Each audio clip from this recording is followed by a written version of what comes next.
Israel's F-35 are targeting Iraq. Do Baghdad's missile defenses stand a chance?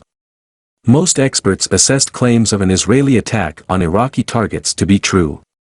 Arab media reported that Israeli F-35 have attacked Iranian targets in Iraq.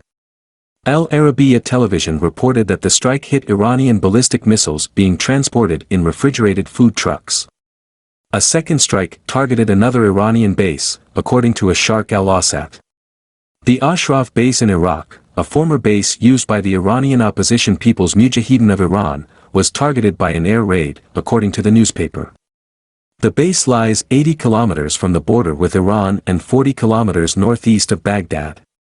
The sources revealed that the strikes targeted Iranian advisors and a ballistic missile shipment that had recently arrived from Iran to Iraq.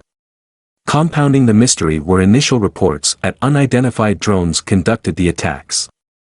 Amos Yadlin, former head of Israeli military intelligence, told U.S. publication Breaking Defense that Israel probably did attack Iranian targets in Iraq.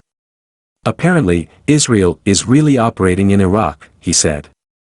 It is sensible that Israel will not claim responsibility for such an attack as it may complicate things for the U.S. Without referring to the specific attack, I can say that the F-35 is the ideal aircraft for such an attack. As so often in the Middle East, especially in the shadow war between Israel and Iran, it's hard to know exactly what happened. An Israeli strike in Iran would be risky even with F-35, given distance to the target, Iranian air defenses and potential Iranian retaliation.